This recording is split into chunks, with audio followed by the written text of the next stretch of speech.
Right. He died of a gunshot wound in the brain, of a bullet right through the head. John Kennedy was obviously shot from the front. Everybody knows it. Virtually everybody in Dealey Plaza rushed to the grassy knoll where they heard the sounds. It came from a fence between the book depository and the railroad track. From behind the overpass over there, triple overpass.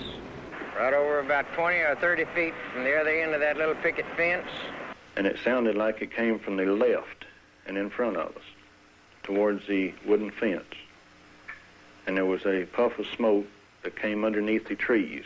We all four seen about the same thing as the shot. The smoke came from behind the hedge.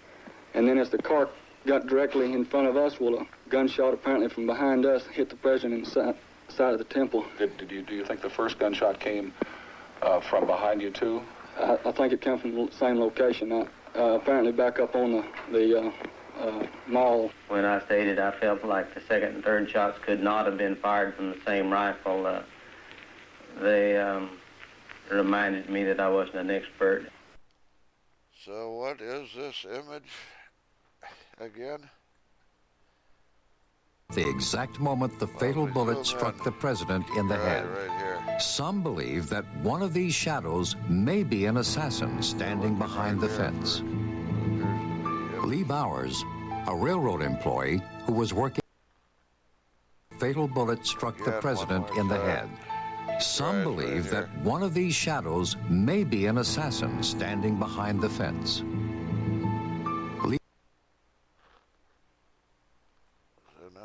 Look like much. Some believe that one of these shadows may be an assassin standing behind the fence.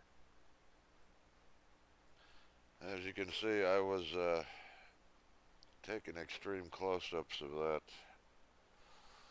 many years ago. One of these shadows. This blob right here that doesn't appear to be like much, just well, anyhow, I was taking a lot closer look here.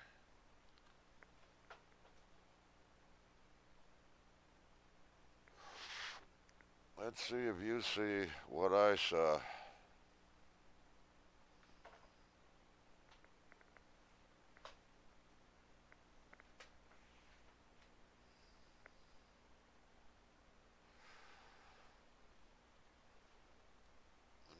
Beginning to see a face here. What really caught my eye was this upside down stripe here. I couldn't figure out what that could have been.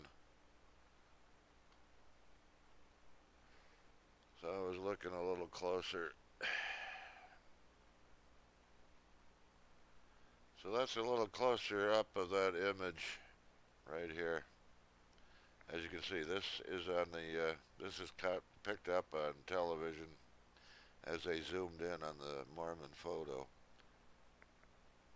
This was in a book, double page enlargement.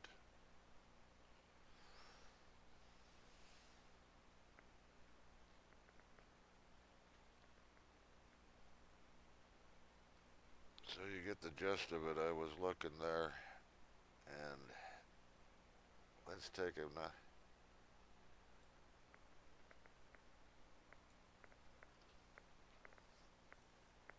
Here's some of the images I've extracted from that.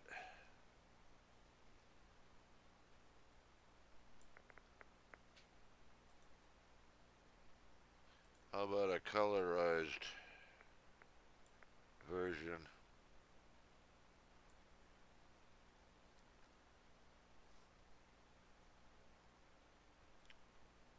One face there, one face here.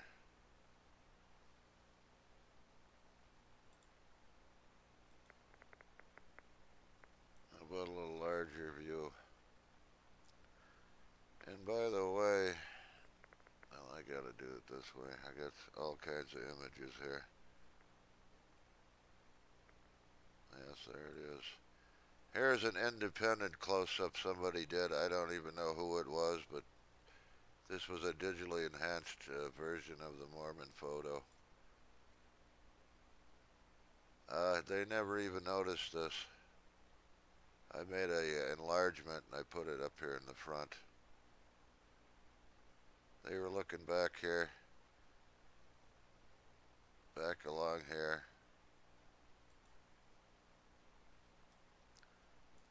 And that may not, I know it's hard to see. I didn't see it for several minutes. And once I started putting the pieces together, once the brain starts putting the pieces together, like I say, all I was looking at was this upside down V. Let's see, there should be something. Yes, that upside down V.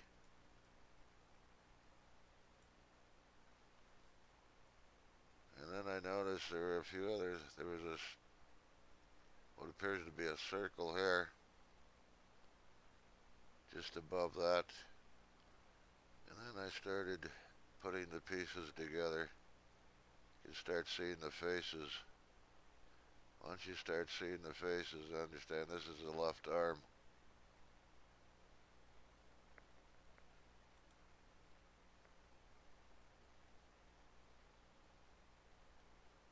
That's the History Channel, that's the close-up.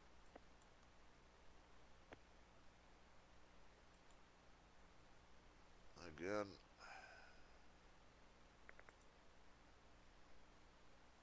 I'm losing my...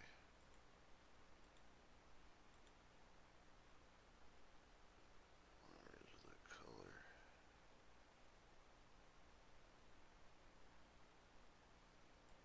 There's the colorized.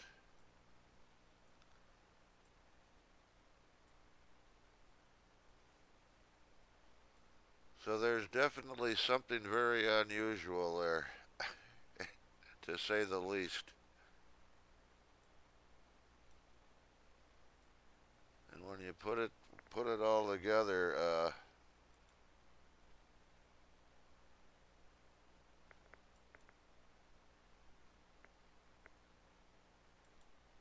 can find that one again. Well, anyways, here's an even more extreme close-up. Let me see if I move that in a little.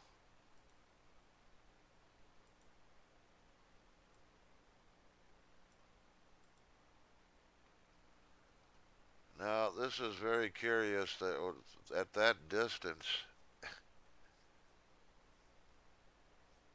I mean, it's picking up this, and it does look like some writing much similar to this. That's a very long distance.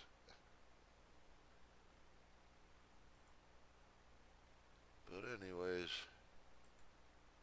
I can't get this to work.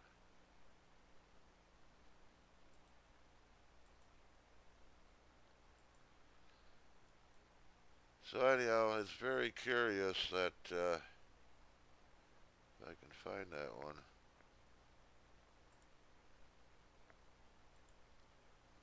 Where is it? It's very curious that you'd have two images like that found in this one photograph. And not only that, but an image like that also. Now, anyone who thinks of the lights and shadows, there's always a possibility of lights and shadows, but those are the damnedest lights and shadows I've ever seen. And as far as I'm concerned, this makes more sense than anything.